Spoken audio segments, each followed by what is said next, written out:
Bismillahirrahmanirrahim. Assalamualaikum warahmatullahi wabarakatuh. Apa kabar anak-anak hari ini? Di video kali ini kita akan membahas tentang sejarah kebudayaan Islam kelas 5, yaitu tentang peristiwa Isra Mi'raj Nabi Muhammad SAW. Sebelum kita membahas tentang Isra Mi'raj, alangkah lebih baiknya kita membaca surat Al-Fatihah agar dipermudahkan oleh Allah Subhanahu wa taala. Berdoa dimulai. Berdoa selesai.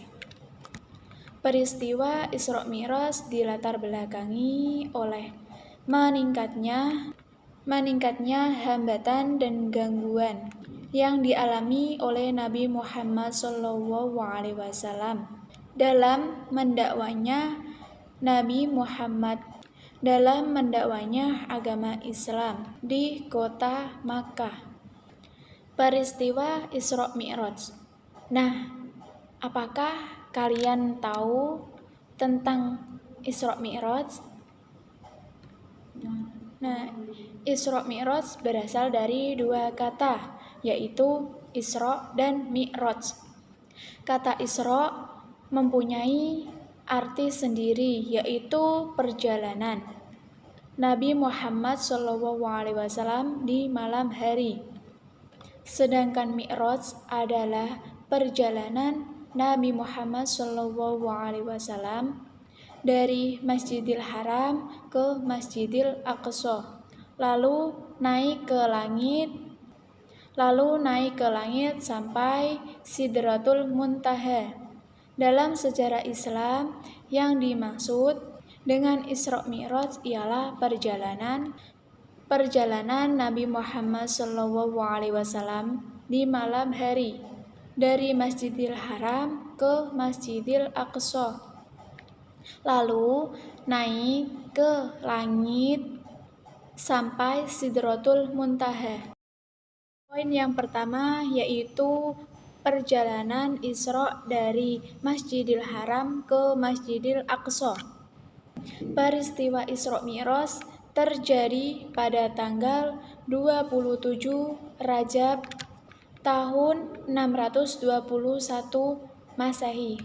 Pada malam itu Nabi Muhammad SAW sedang berada di Hatim yang berdekat dengan Ka'bah. Malaikat Jibril mendampingi Nabi Muhammad SAW mengendarai buruk menuju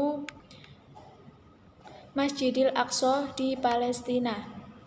Nabi Muhammad SAW dalam perjalanan ke Masjidil Aqsa melewati beberapa tempat, yaitu di antaranya Madian, Tursi, Madian, Tursina, dan Bethlehem.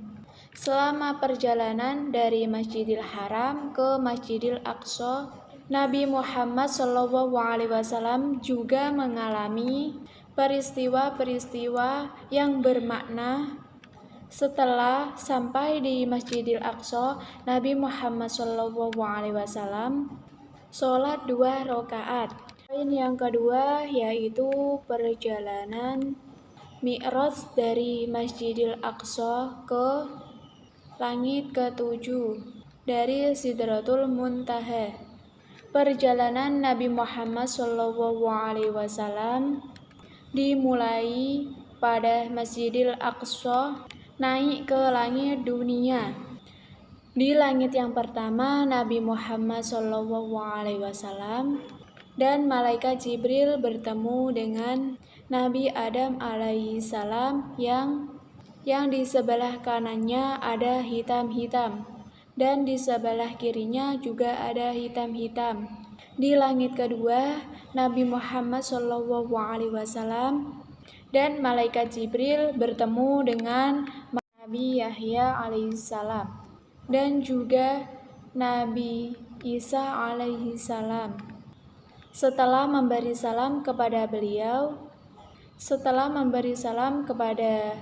beliau berdua, Nabi Muhammad SAW melanjutkan lagi perjalanan ke langit ketiga dan bertemu dengan Nabi Yusuf alaihi salam, dan berturut-turut naik langit keempat, bertemu dengan Nabi Idris alaihi salam, dan di langit kelima bertemu dengan Nabi Harun alaihi salam. Di langit keenam bertemu dengan Nabi Musa alaihi salam, dan langit ketujuh bertemu dengan Nabi Ibrahim. Di langit ketujuh Nabi Muhammad SAW dan malaikat Jibril naik ke Sidratul Muntaha yang di dalamnya terdapat 4 sungai.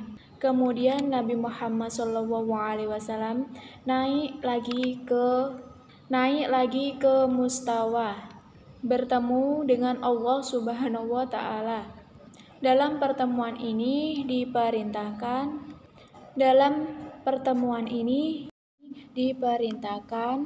umat Nabi Muhammad SAW untuk melaksanakan sholat 50 kali sehari semalam.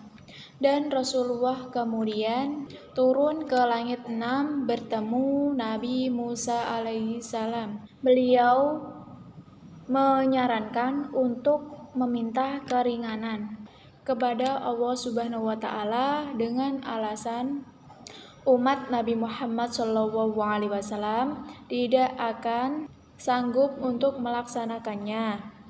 Setelah menghadap Allah lagi, akhirnya kewajiban sholat menjadi 5. Setelah menghadap Allah lagi, akhirnya kewajiban sholat menjadi 5 kali dalam sehari semalam. Poin yang ketiga yaitu kejadian-kejadian dalam Isra Mi'raj. Nabi Muhammad SAW dalam peristiwa Isra Mi'raj melihat beberapa kejadian-kejadian, di antaranya yaitu A. Nabi Muhammad SAW diperlihatkan wajah-wajah malaikat penjaga neraka, yaitu badannya yang tinggi dan besar, dengan wajah yang seram dan juga menakutkan. Mereka juga tidak pernah tersenyum sedikit pun. Yang ke B, Nabi Muhammad diperlihatkan orang yang membawa daging yang baik dan di sebelahnya ada juga daging yang busuk. B. Nabi Muhammad juga diperlihatkan orang yang membawa daging busuk dan juga daging yang baik. C.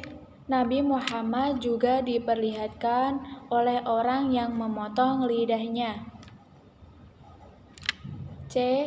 Nabi Muhammad juga diperlihatkan oleh orang yang memotong lidahnya sendiri.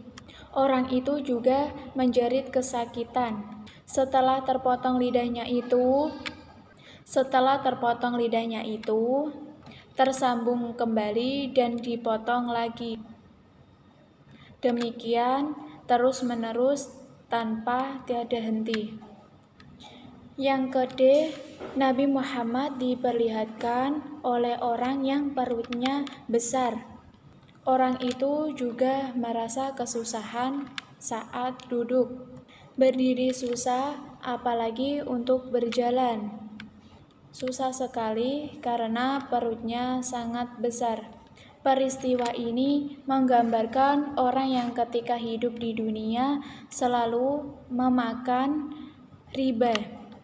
Harta yang diperolehnya tidak dapat dengan cara yang baik. Baik anak-anak, pada pembelajaran hari ini semoga kita semua mendapatkan manfaatnya. Wabillahi taufik wal hidayah. Assalamualaikum warahmatullahi wabarakatuh.